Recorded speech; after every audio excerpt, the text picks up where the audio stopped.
All right, you grasshoppers. Really exciting day for us here at True Grit Life. We have a real hero here on hands with us on board with us, Patrick Barr, former Navy SEAL. I think I told you guys I did an event, a couple of hockey games that started up in Boston about a month ago. The Boston Bruins alumni playing the Ranger alumni, and the Bruins alumni was tied in with the Navy SEAL Foundation. And the night before, we had a dinner, and we met another Navy SEAL I got to be buddies with, and he spoke highly of Patrick Barr here. So he's under a lot of pressure here to behave. Yeah. So Pat, great to have on board here with True Grit Life. Thank you very much for coming on board.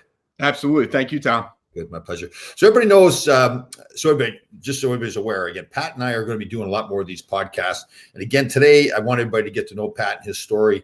And in the road, down the road, we're going to be talking more motivational stuff, the things that he and I have both been through, how we fought through things, successes, failures, all that kinds of stuff. And to show everybody, listen, it doesn't matter, Pat's the elite of the elite as far as warriors. I was lucky to make it to the National Hockey League, and we've all made our mistakes and fought through things, no matter where we got in our life. So Pat, tell us where you're from. So I'm from Delaware. Grew up there. Moved around a bunch when I was young, but grew up in Delaware. Good. And then, so at what age did this whole, I don't know if it was a pursuit of yours, but how did this all start to get into the Navy SEALs? Yeah, so I always wanted to be a Marine. I wanted to be a Marine Corps sniper. Thought about dropping out of college to do it. And then I read a book, Lone Survivor, and I became obsessed with being a SEAL. And what obsessed you? What was the thing that really attracted you to it? I thought it was the hardest thing you could possibly do.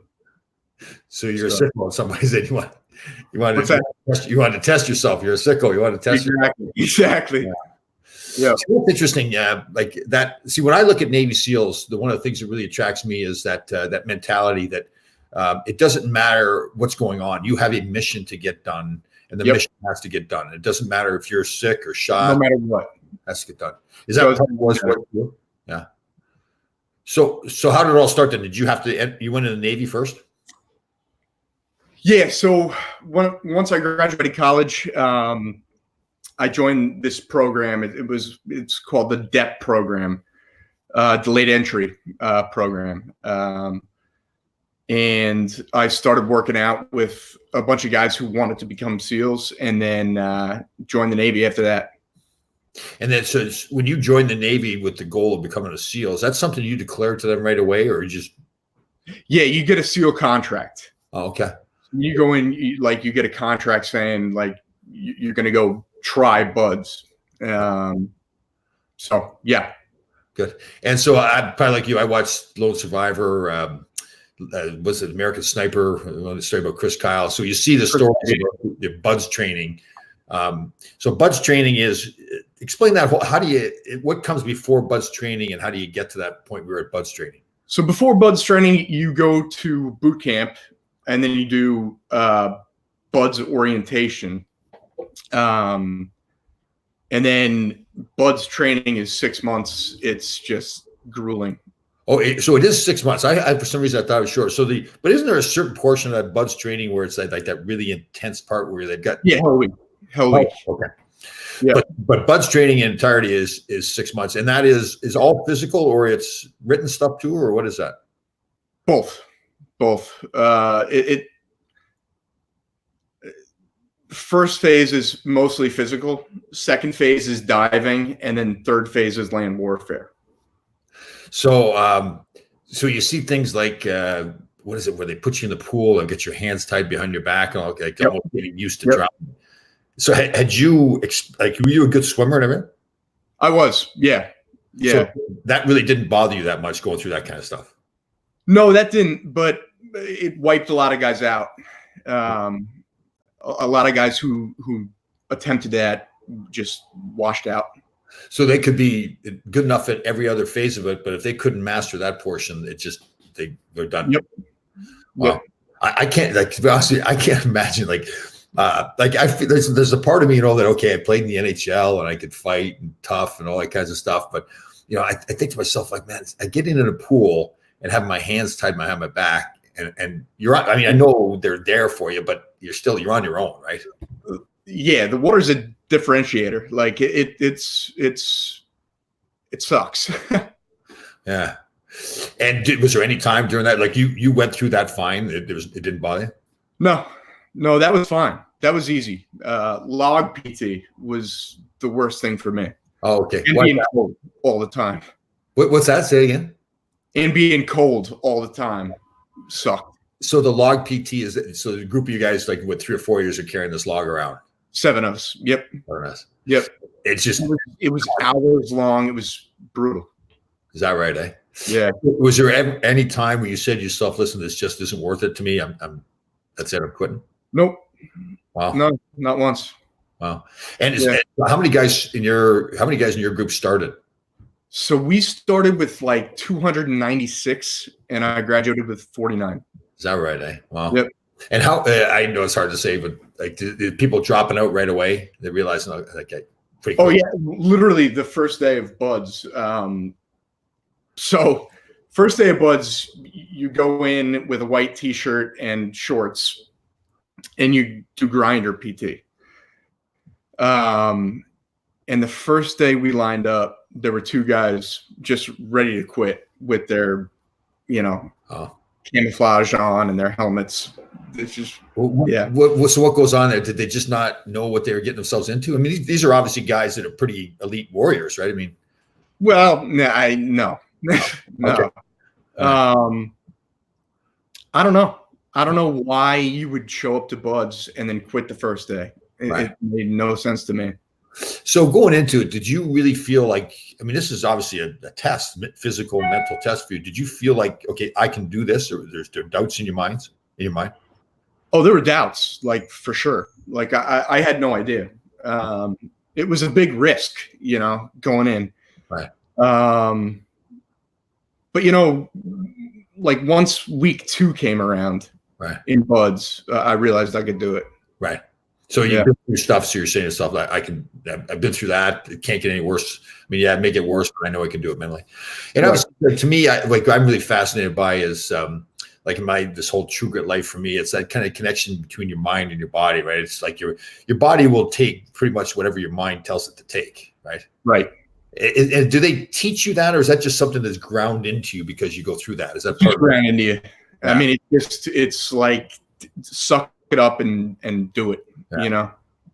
So the whole idea with Hell Week and Buds is to test you to make sure that you can mentally and physically withstand whatever you have to withstand to get your mission done. Right. Yeah. So they really don't teach you anything. It's just a test to make sure you can do it. Is that accurate? Yeah, I think that's accurate. I mean, I think the lesson is just going through it and realizing, like I can go through the craziest thing in the world, right, and come out on top. Right. That's amazing. I know it doesn't compare at all. I don't want to, but it was interesting to me. I talked about being on that show Survivor for me, and again, not even remotely close to what you guys go through. But I think that's part of what really drew me to it, and I really was excited about. Obviously, I wanted to win, but it's just that challenge, right? You're going through something like you don't have to do it, right? Like you didn't have to become a Navy SEAL. You still could be a Marine or whatever. So push up to that point. Is that something that was you think you were like that in your life prior to that too, with other things in your life? Yeah, I think so. I think, I was voted pound for pound the hardest hitter on my football team and all that kind of stuff. So I've always kind of been like that. Right.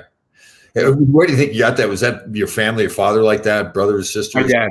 Yeah. My dad for sure. Was he in the military as well? Nope. Just a tough guy. Yeah. And when you told him and your family that you wanted to go in the Navy SEALs, what was the reaction? They tried to talk me out of it. Right. Like they were like, there's no possible way you can do this, but there was no stopping me. So. Oh, I love that. That's cool. Yeah. So, I mean, obviously it's coming across kind of negative, right? They're doubting whether you can do it. Is that? Yeah, no, totally. No, I mean, they were very supportive. So we'll put it that way. But they tried to talk me out of it because, I mean, they thought it was a pipe dream. Right. You know, they thought it was just insanity. Right. Which So, which is kind of the truth, though, right? I mean, like who? yeah, Right. And then so when you finally now pass buds and now you're a Navy SEAL, I mean, obviously they're still concerned for your safety, but they're like, wow, I mean, that's incredible. yeah, Yeah. yeah. They were. My mom was not as happy as my dad about it. You know, she was always concerned about me dying. Yeah. Actually, my first deployment was to Afghanistan, and I told them we were just sitting on a base and we're not getting shot at all, Right. which was not true. Right. Yeah. And now since that's all been done, and now you're out of the teams, do you go back and tell your parents the truth about what was going on? On my last day on that deployment, I called my dad and I said, "Hey, look, we've been getting in firefights every other day." Wow. So, and he was like, "What?" So, so now when you go on your next deployment, obviously knowing that you didn't totally tell them the truth the first time, they're not. yeah. Well, my second deployment was to Europe, so there was nothing going on. Oh, really? Yeah. You tell the truth on that? There's nothing, or? Yeah, no, I'm telling the truth. Well, there were some things, but right. I'm telling the truth. First deployment. I mean, if I ask you questions you can't answer, obviously don't tell me. But Sure. First deployment, you go over to Afghanistan. Did you go over with a specific mission? Capture kill. Oh, Just yeah, right. That was it. Right. And how big was what team were you on? Teammate. So educate me a little bit. 20 guys in my platoon. Say that again. Sorry. I had 20 guys in my platoon. And so educate me a little bit. So I probably like me, I hear SEAL Team 6 is supposed to be the team. Is that? It is. Yeah. And so how do they rank? Is there some ranking underneath that? Well, you got to get recommended to go, and then you got to go through a whole process to go through, to Team 6. Right. And so, I mean, any other team is still pretty darn good. It's just that they're chosen. They're all the not Team 6, but yeah. And why is this Team 6 the best? Like why Team 6 has? Well, it's the best of the best guys. Right. So you take a SEAL team. Excuse me. You take a SEAL team and you take like the top guy, right, and he can go. Right. Wow. Very cool. All right. So let's back up a little bit here. So you passed buds. So now are you a Navy SEAL at that point once you pass buds? Nope. So after buds, which is 6 months, you got to go through SEAL qualification training, right, which is another 9 months, I think. Wow. And then you become a SEAL. And during that training, what is it? Learning how to more of stuff with equipment, special equipment, and everything. I mean, it's close quarters combat, it's diving, it's land warfare, all that kind of stuff. Yeah. And that stuff, obviously, you had not had training for prior to going into buds. It's all new stuff for you. No, I never shot a gun before I went to buds. Oh, is that right? Wow. Yeah. And then I became a sniper. So. Oh, is that right? So that was you became a sniper? Yeah. Yep. Can I ask you how many kills you had? None on the sniper rifle, but 3 total. Yep. Wow. So when you see, so it's a movie, obviously, with Chris Kyle being the sniper and all that. Part of what, and please don't get me wrong when I say this, I have total respect for anybody that's gone over there to serve, represent our country. But I think a lot of things that I've heard about the SEALs, it's supposed to be like quiet, right? Nobody's supposed to know too much. And now you see these movies coming out. How does that, I don't mean that put you on the spot, but teams in general, how do they feel? It pisses me off, to be honest with you. Yeah. Like, I can't stand the books, the movies, all that stuff. Right. Like, if, there's a book called Fearless, and it's about a SEAL that got killed. And it wasn't written by him. So I'm cool with that, but I'm sick of all the books and all the movies. Oh, okay. All right. That's kind of just like the team mentality? Is it supposed to be kept? Yeah. Right. But you're supposed to be a quiet professional, Right. Okay. So now you go through the training, the 9-month training to now at that point, then you're a Navy SEAL. Yep.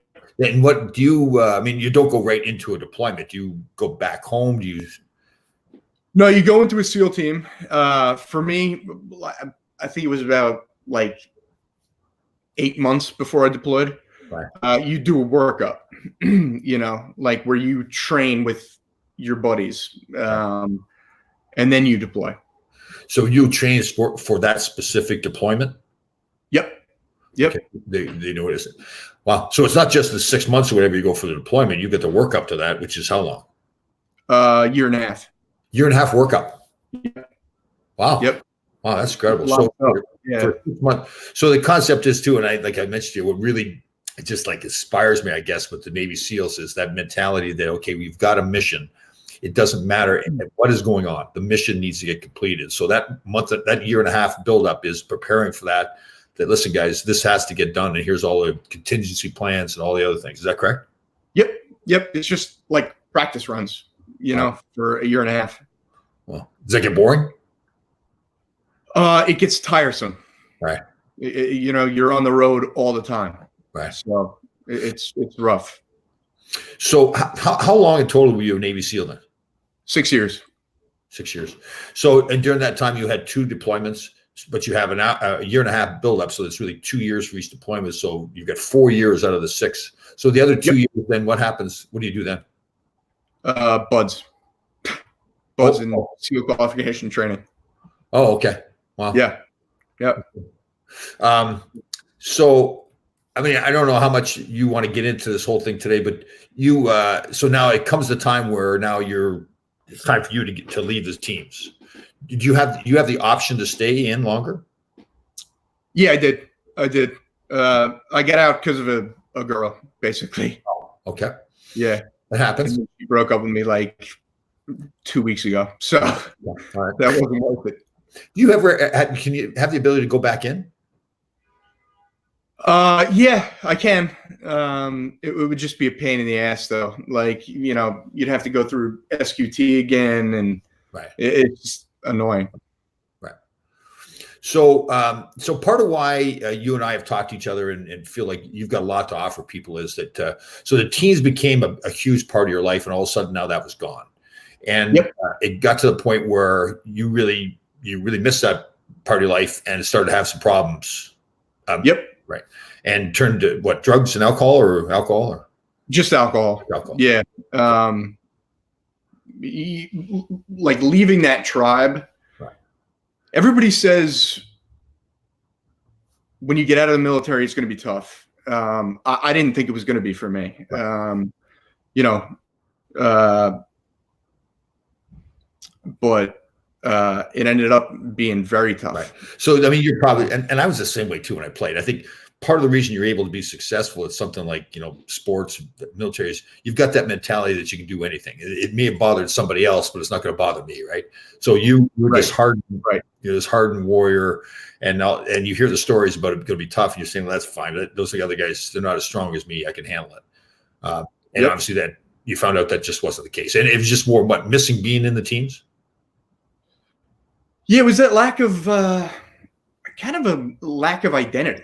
Like I had become a SEAL team guy, and everybody knew me as that, and it was just a complete lack of identity and lack of being around my tribe, and that kind of thing. Right. So that's interesting. So you get out, you've done all this stuff, and so I mean, I just am very open with it. And I should back up a little bit. I want to make sure everybody understands the reason we're talking about this stuff is not to kind of talk about Pat's problems, is that, in talking to each other, we realize we want to send the message to people. It doesn't matter how great you are at something. You're not going to be perfect. You're going to make mistakes. Things are going to happen to you. And it's what you do about it afterwards, right? Don't let it ruin your life. Move on. And that's, I talked about. So, all right. So you get out of the teams, you start a job, like playing hockey back in the 80s for me, we were always sitting around drinking beers with the boys. You guys are kind of the same way with the teams, right? Having a few cocktails with everybody was all the time. Right. Yeah. So now you get out of the teams, you start a job and realize all the problems started happening in your mind, and now you start drinking more. Yeah. Well, I went from being in the SEAL teams to sitting in a cubicle for 8 hours a day. And it was just like, I couldn't wrap my mind around it. It was awful. Right. So now it just starts off with going out and having a few drinks a night. And yeah. No, it's just like I was so stressed out about it because I couldn't figure out how my life ended there. Right. So I started drinking. Right.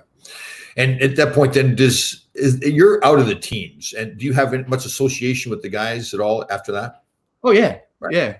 I mean, still talk to all my buddies. Right. You know, Chris. What's that?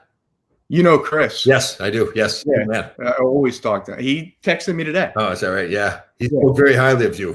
That's how we got together. So just so everybody knows, Chris is I think we got to be careful of his name probably, but no last name. No last name. He was the one who I met up in Boston, and he recommended Pat and spoke very highly of him. And again, I think he spoke highly of you because because you went through a problem. It's because of how you dealt with it after, how you fought through it. So, all right. So you start drinking a little bit now. Do these guys, the SEALs now, are they aware of the problems you're having and reach out and help you, or? Yeah, a couple of them. A couple of them have drinking problems themselves. So, we were kind of in it together. Right. That makes sense. That's interesting because we all have this vision, and I guess it's the same thing with athletes. It's like, okay, these these human beings, they've done these great things. They've got no problems, right? Everything's perfect for them, but not the truth at all, right? Not the case, right? Not the case at all. So I know there's not a time frame. How long did this go on here where you're having a problem with the drinking? About 2 years. 2 years. And about 2 years. Then you've obviously gone to seek help and everything? Yep. Gone to rehab, go to AA every day. So yeah. Good. Yeah, I'm working on it. It's a constant battle, It's not easy, but I'm dealing with it. Right. And during this whole time where you're dealing with it, is the SEALs guys still supporting you, still there with you? Oh, of course. Right. Yeah. Oh, they're my brothers. I mean, they're always there. Yeah. Good. Well, what's the plan now for Pat Barr then? What are you looking forward to doing? It's a good question. Working with you. Perfect.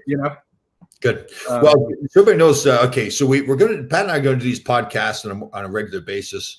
We're going to be getting out on the speaking circuit together, and I think what we really, like I said to you before, what we really want to spread the message is that it's like the True Grit life. It's the Navy SEAL mentality. It's that guys, you can do anything you want to do. You can accomplish anything, great things. You can make it to the National Hockey. You can become a Navy SEAL. Again, you're not going to be perfect. You're going to have problems. It's how you deal with those problems and what you do about it. And we really want to send that message to people that, listen, it's okay. It's there's nothing wrong with you. Like you're some bad human being. It's what you do about it, and send the message. The one interesting thing we're going to do too, and we'll talk about this some more. And you're probably, correct me if I'm wrong here, we're going to do what they call a ruck. So I think that's a pretty broad term, but basically we're gonna have probably like a 3-hour event where people will come and we'll go through different stages where maybe carrying logs around or water bottles. It's a real physical and mental challenge. We'll do a lead up to that where we'll train everybody to prepare for that mentally and physically. We'll actually get together and do the ruck. Pat's in Manhattan. I'm up in Greenwich, Connecticut. So we'll do it somewhere in this area. And then after it's done, we'll have a follow-up after that too, to see how everybody maintains. So I'm really excited about that stuff. That'll be a fun event leading up to it. Great. So, I don't know if you can keep up with me or not though, Pat. You better get in shape. I don't know. I'll leave you in the dust. I like it. Excellent. Good. All right, guys. So I think you get the theme here. This is our guy, Pat Barr. And like I said, I'm really proud to be working with him, not only because of what he's done in his life, becoming a Navy SEAL and serving our country, but it's how he's handled himself. He's had his problems, open to talk about it. That's one of the things that really impressed me when we met, that you were saying, Tom, I want to talk about this. I'm not hiding from this at all. This is part of who I am, and I want to make sure everybody learns from it. So pretty impressive man here. And you can see the challenge already. It's going to be Canada versus the United States here. Tom Laidlaw versus Patrick Barr. Who's going to do best in the ruck? And we'll be getting that set up and getting going here. So, Pat, great to have you on board. We're going to do this more often, and it's a real honor to be with me. Looking forward to it. Thanks, Tom. All right. See you guys.